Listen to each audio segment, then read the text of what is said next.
गणनायकाय गणदैवताय गणाध्यक्षाय धीमहि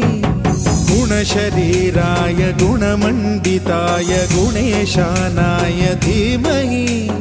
गुणातीताय गुणाधीशाय गुणप्रविष्टाय धीमहि एकदन्ताय वक्रतुण्डाय गौरीतनयाय धीमहि गजेशानाय भालचन्द्राय श्रीगणेशाय धीमहि